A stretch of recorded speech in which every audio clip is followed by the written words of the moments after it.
Association నిర్వహిస్తున్న ఈ కార్యక్రమానికి మీ అందరికీ హృదయపూర్వకంగా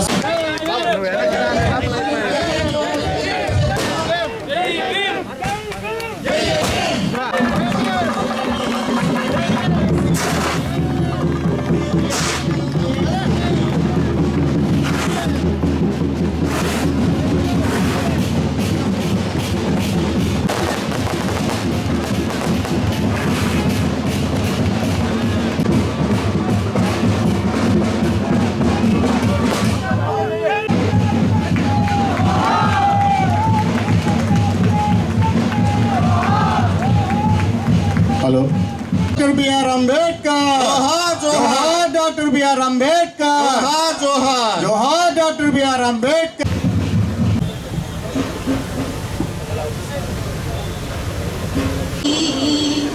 మనిషి మనిషిగా బ్రతుకుటే మనిషరా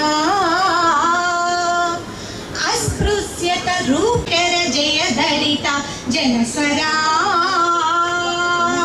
హానరబుల్ సీఎం కె విజయనంద్ గారి చేతి మీదుగా అలాగే డాక్టర్ బిఆర్ అంబేద్కర్ గారు మాకు ఒక పెద్ద వరం ఇచ్చారు. ఏ వరం అంటే ఆ కాన్స్టిట్యూషన్. ఆ కాన్స్టిట్యూషన్ చాలామంది బహుశా మీరు చదవడం లేదు, మీకు ఐడియా లేదు. కానీ దీనిలో రాసిన ఒక ఆర్టికల్ చాలా డిస్కషన్ తర్వాత ఆ టైంలో కాన్స్టిట్యూయెంట్ అసెంబ్లీ చాలా కనీసం 2.5 years వరకు ప్రతి ఆర్టికల్ మీద డిస్కషన్ చేసిన తర్వాత ఇది మాకు ఇవ్వడం జరిగింది. ఇప్పుడు యాజ్ ఆఫీసర్గా ఇది మాకు చాలా పనికి వస్తున్నాయి. ఎందుకంటే డెఫినెట్గా గవర్నమెంట్ ఏ స్కీమ్ అయినా సరే చాలా డీటెయిల్డ్ జియో కానీ గైడ్ లైన్స్ కానీ ఇవ్వడం జరుగుతున్నాయి. కానీ ఎప్పుడు కూడా ఆఫీసర్ దగ్గర 10 to 20% డిస్క్రిషన్ ఖచ్చితంగా ఉంటుంది. ఆ 10 to 20% డిస్క్రిషన్ ఎలా వాడాలి? మీరు ఆ కాన్స్టిట్యూషన్ ప్రకారం వాడితే మీరు మంచి ఆఫీసర్ అయిపోతారు. మీరు ఇష్టం వచ్చినట్టుగా వాడితే బ్యాడ్ ఆఫీసర్ అయిపోతారు. సో ఇప్పుడు ఈరోజు మీ అందరూ ఉన్నారు. ఇప్పుడు ప్రభుత్వం కూడా అన్ని మంచి మంచి స్కీమ్ పెట్టడం జరుగుతున్నాయి. మన మండే ప్రతి వారం మండే మేము మంచి గ్రీవెన్స్ ప్రోగ్రామ్ పెడుతున్నాము. 3rd week మన ఎంప్లాయీ గ్రీవెన్స్ ప్రోగ్రామ్ పెడుతున్నాము. SC/ST సంబంధించిన 3rd Friday ఒక స్పెషల్ గ్రీవెన్స్ ప్రోగ్రామ్ కూడా పెట్టడం జరుగుతున్నాయి.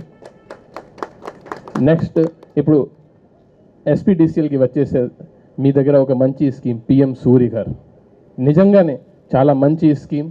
ఇప్పుడు మిగతా జిల్లా కంటే చూస్తే నెల్లూరు జిల్లాలో బాగా చేస్తున్నారు. ఈ రోజుకి 6,000 పైన కనెక్షన్స్ పూర్తి చేయడం జరిగింది. కానీ ఇంకా అవకాశం ఉంది. అంటే మనం ఎప్పుడు అతను చెప్పిన ఆశయాల మీద ఎలా నిలబడి ఉంటామంటే అతను చెప్పిన గవర్నమెంట్ ఇచ్చిన అన్ని పథకాలు చివరి బెనిఫిషరీ వరకు చేరితేనే ఈయన చెప్పిన మంచి అది ఒక గిఫ్ట్ లాగా ఉంటుంది. సో నా రిక్వెస్ట్ అంటే గవర్నమెంట్ స్కీమ్స్ని మనం లాస్ట్ పర్సన్ వరకు ఎస్పెషలీ వెనకాలన్న వర్గంకి చేరాలి. దీని మీద డిస్ట్రిక్ట్ అడ్మినిస్ట్రేషన్ తరఫున నేను తర్వాత మీ ఎస్సీ గారు కూడా చాలా కష్టపడుతున్నారు. మంచి వాతావరణంలో ఇక్కడ ఈ డాక్టర్ బిఆర్ అంబేద్కర్ గారి విగ్రహాన్ని ఏర్పాటు చేసుకోవడం అనేది చాలా సంతోషకరమైన విషయం. దానికి సహకరించిన ప్రతి ఒక్కరికి, అసోసియేషన్ సభ్యులకి, అలాగే ఎవరైతే దీనికి ఈ విగ్రహాన్ని ఏర్పాటు చేయడంలో సహకరించిన మెంబర్స్ అందరికీ కూడా నేను మనస్ఫూర్తిగా ధన్యవాదాలు తెలియజేస్తున్నాను. ఒక మంచి కార్యక్రమానికి మీరందరూ సహకరించారు. అలాగే ఇప్పుడు మన శివశంకర్ గారు చెప్పారు, మరి డాక్టర్ బిఆర్ అంబేద్కర్ గారు ఆయన రాజ్యాంగ నిర్మాత, రాజ్యాంగాన్ని ఏ రకంగా ఆయన మనకు అందించాడనే విషయం ఆల్రెడీ మనకందరికీ తెలుసు.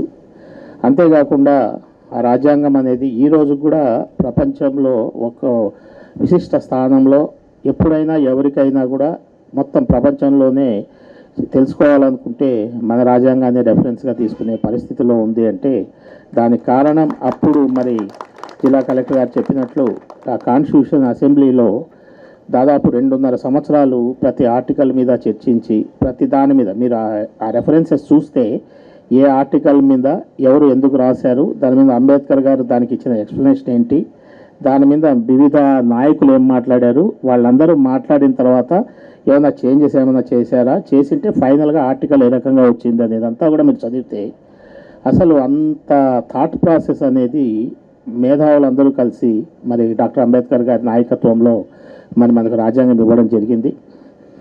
ఏ రాజ్యాంగమైనా కూడా సమాజానికి సమకాలీన పరిస్థితులకు అనుగుణంగా అప్పుడప్పుడు కొన్ని మార్పులు చేర్పులు చేసుకోవాల్సి ఉంటుంది. ఆ రకంగా మన ప్రజాస్వామ్య వ్యవస్థలో మన అవసరాలకు తగ్గట్టు అందరికీ ఉపయోగపడే విధంగా అప్పుడప్పుడు కూడా చిన్న చిన్న మార్పులు కూడా చేసుకోవడం జరుగుతుంది. కానీ మన మూల సూత్రాలు ఏవైతే ఉన్నాయో దాన్ని మాత్రం మనం ముట్టుకునేందుకు అసలు రాజ్యాంగం కూడా ఎవరికి ఇవ్వలేదు.